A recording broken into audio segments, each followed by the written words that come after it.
आज सियासत की एक बड़ी खबर असम से आई है। यहाँ एक नए एंटी मोदी मोर्चा का ट्रेलर भी देखा। दरअसल असम में मोदी के खिलाफ महागठबंधन का ऐलान हुआ। इस महागठबंधन में बदरुद्दीन अजमल की पार्टी AIUDF भी शामिल है, जिसका एकमात्र जीत का सहारा मुस्लिम वोटर्स का ध्रुवीकरण है। लेकिन PM मोदी असम में विकास का एजेंडा लेकर जनता के बीच पहुंच रहे हैं। आज प्रधानमंत्री नरेंद्र मोदी असम के 1,60,000 लोगों को जमीन के पट्टे बांटने पहुंचे।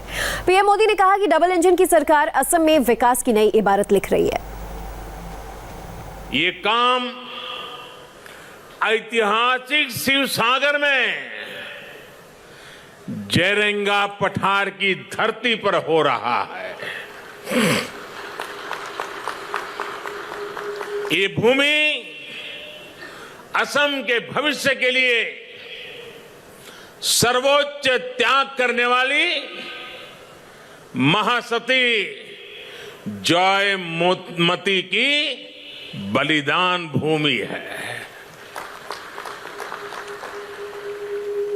मैं उनके अदम्य साहस को और इस भूमि को आदरपूर्वक नमन करता हूं। प्रधानमंत्री नरेंद्र मोदी की इसी जबरदस्त अपील को असम में बीजेपी के जीत के रथ को रोकने की कोशिश में तमाम सियासी पार्टियां इलेक्शन में इक्वेशन भिड़ा रही हैं। असम में मोदी वर्सेस महागठबंधन का प्रयोग हो रहा है। कांग्रेस ने उसी से हाथ मिला लिया है जिसने उसकी राजनीतिक जमीन छीनी है, यानी AIUDF से। बीजेपी के विरोध में वोट का बंटवारा रोकने के लिए कांग्रेस AIUDF के साथ लेफ्ट पार्टियों भारतीय कम्युनिस्ट पार्टी, मार्क्सवादी कम्युनिस्ट पार्टी, CPI, ML और आंचलिक गण मोर्चा ने साझा गठबंधन किया है। ऑपोजिशन के इस गठबंधन ने असम विधानसभा चुनाव के सियासी समीकरण की तस्वीर अभी से क्लियर कर दी है। बीजेपी, असम गण परिषद और बोडोलैंड पीपल्स फ्रंट 2021 असम चुनाव में मोदी के नेतृत्व में मैदान में हैं और दूसरी ओर कांग्रेस बदरुद्दीन अजमल की हिस्सेदारी वाली लेफ्ट पार्टियां हैं। असम चुनाव इन्हीं दोनों गठबंधनों के आर पार का युद्ध होगा और इसी सियासी युद्ध में सांप्रदायिकता के जरिए ध्रुवीकरण की कोशिश धुबरी से AIUDF के सांसद बदरुद्दीन अजमल ने अभी से शुरू कर दी है। मुसलमान वोटर्स के ध्रुवीकरण के लिए बदरुद्दीन अजमल ने अभी से क्या क्या कहना शुरू कर दिया है, सुनिए। इत्र का कारोबार करने वाले बदरुद्दीन अजमल मुसलमानों के बीच सांप्रदायिकता की बदबू फैला रहे हैं। आगामी बार आसामे যদি আবার বিজেপির সরকার আসে ভাই, এই সব কথা যেগুলো আমি বললাম এই সব আসামে লাগু হবে। আপনারা বুরকা পিন্দিয়া বাইরে যেতে পারবেন না, মুখে দাড়ি লিয়ে বাইরে যেতে পারবেন না, মাথায় টুপি দিতে পারবেন না, মসজিদে আজান দিতে পারবেন না। এই সব জায়গাতে আপনারা থাকতে পারবেন। তারপরেও বিজেপিকে ইনডাইরেক্ট আমরা জিতানোর চেষ্টা করব। এই ভুল কোনোদিন করব নাকি? এই ভুল কোনোদিন করব? আপনারা এখানে বিভিন্ন মসজিদের টার্গেট আছে। আরো ভারতবর্ষের 3,500 মসজিদ, 3,500 মসজিদ তারা লিস্টের মধ্যে আছে। তারা দিল্লিতে সরকার পাওয়ার পরে আগামী বার যদি হয় তারা এই সব মসজিদ ভাঙবে।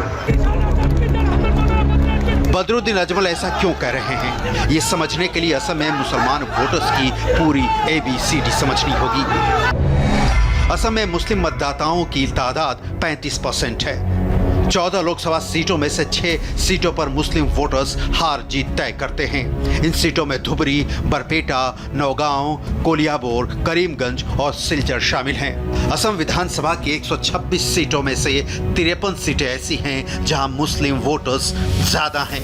मसलन धुबरी में 70%, बरपेटा में 60%, मंगलदोई में 50% से ज्यादा, नौगांव में 40%, कोलियाबोर में 28%, करीमगंज में 55% और सिलचर में 35% से ज्यादा मुसलमान मतदाता हैं। बदरुद्दीन अजमल के आग उगलने के पीछे यही मुस्लिम वोटर्स हैं। बदरुद्दीन असम में इसी अल्पसंख्यक वोटों के लिए सामाजिक ताने को तार तार करने की चेष्टा कर रहे हैं। बीजेपी हमारे शत्रु, देश शत्रु, भारत शत्रु।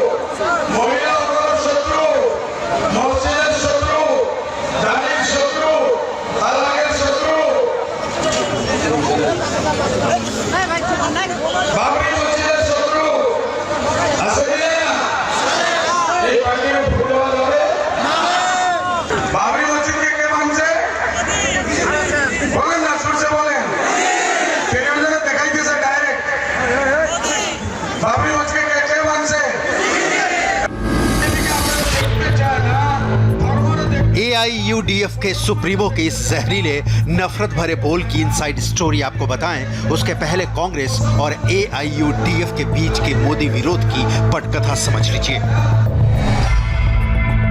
2005 में जमीयत उलेमा हिंद के असम यूनिट के प्रेसिडेंट बदरुद्दीन अजमल ने यूनाइटेड डेमोक्रेटिक फ्रंट बनाया था। 2009 में इसी फ्रंट का नाम AIUDF यानी all India United democratic front कर दिया गया। AIUDF ने किसी और की नहीं, कांग्रेस की ही राजनीतिक जमीन छीन ली। बराक घाटी में करीमगंज और हैलाकांडी जैसी जगहों पर AIUDF ने कब्जा कर लिया। लेकिन अब दोनों साथ साथ हैं, क्योंकि मोदी विरोध के सामने बिखराव की सूरत में एक दूसरे का साथ देने की जबरदस्त मजबूरी आन पड़ी है। मोदी विरोध में सुर से सुर मिलाने वाले विपक्षी गठबंधन का पिछला परफॉर्मेंस देखे तो इनसे बहुत ज्यादा उम्मीद बेमानी लगती है। 2016 विधानसभा चुनाव में बीजेपी ने 126 में से 60 सीटें जीती थी। बीजेपी की सहयोगी असम गण परिषद ने 14 और बोडोलैंड पीपल्स फ्रंट ने 12 सीटें हासिल की थी। कांग्रेस को सिर्फ 26 सीटें मिली थी और बदरुद्दीन अजमल की पार्टी AIUDF को 13 सीटें हासिल हुई थी। इस चुनाव में लेफ्ट पार्टियां यानी CPI, CPM, CPI-ML का खाता भी नहीं खुल सका था। प्रधानमंत्री नरेंद्र मोदी महागठबंधन के इस बेमेल खिचड़ी वाले गठबंधन पर कुछ नहीं बोले। शिवसागर में सिर्फ काम काम काम का जिक्र किया। सर्बानंद सोनोवाल की असम सरकार और केंद्र सरकार के मेल से असम के विकास का डबल इंजन कैसे दौड़ रहा है, सुनिए। जमीन का पट्टा मिलने से मूल निवासियों की लंबी मांग तो पूरी हुई है। इससे लाखों लोगों का जीवन स्तर बेहतर होने का रास्ता भी बना है। अब इनको केंद्र और राज्य सरकार की दूसरी अनेक योजनाओं का लाभ मिलना भी सुनिश्चित हुआ है, जिनसे हमारे ये साथी वंचित थे। केंद्र और राज्य सरकार का डबल इंजन 3-4 वर्षों में असम के हर घर तक पाइप से जल पहुंचाने के लिए काम कर रहा है। विकास के इसी एजेंडा को डिरेल करने की ख्वाहिश बदरुद्दीन अजमल ने धुबरी में बयान किया। हालांकि बदरुद्दीन के सियासी सपने पूरे होते हैं तो इसका फायदा अजमल को अकेले नहीं होगा। मुस्लिम वोटों के ध्रुवीकरण का उल्टा असर बीजेपी के हिंदू वोट बैंक में इजाफा होने से होगा। बीजेपी रणनीतिकार इसे बखूबी जानते हैं। बीजेपी ने अब की बार 100 सीटें जीतने का लक्ष्य रखा है। बीजेपी का लोअर असम और बरका घाटी में मुकाबला कांग्रेस गठबंधन से होगा। ऊपरी असम में क्षेत्रीय दलों के गठबंधन से मुकाबला होगा। नागरिकता संशोधन कानून विरोधी आंदोलन के गर्भ से निकली पार्टियां असम जातीय परिषद और राइजल दल ने मिलकर चुनाव लड़ने का संकेत दिया है। बीजेपी को अपने साथ साथ असम गण परिषद के कब्जे वाली सीटें भी बचानी होंगी। जिन सीटों पर बीजेपी को बदरुद्दीन अजमल और कांग्रेस के अलग अलग लड़ने से फायदा मिला था, उन सीटों पर अब सीधा बीजेपी बनाम महागठबंधन का मुकाबला होगा। असम में अप्रैल मई में चुनाव होने हैं। 2016 में NRC के जिस मुद्दे पर सवार होकर बीजेपी सत्ता में पहुंची थी, उसी मुद्दे पर मुसलमान वोटर्स को बदरुद्दीन अजमल भड़काने में जुटे हैं। दूसरी ओर असम जातीय परिषद और राइजर दल जैसी छोटी पार्टियां भी इस मुद्दे को हवा देकर असम में बीजेपी के विजय रथ का लगाम पकड़ना चाहती हैं। असम विधानसभा चुनाव में मोदी वर्सेस महागठबंधन में जनता जनार्दन किसका साथ देती है, ये तो बस वही जाने। बर्फ की सफेद चादर में आज कैसे ढक गई कश्मीर घाटी। भारी बर्फबारी की हैरान कर देने वाली तस्वीरें आपको दिखाएंगे बस इस ब्रेक के बाद।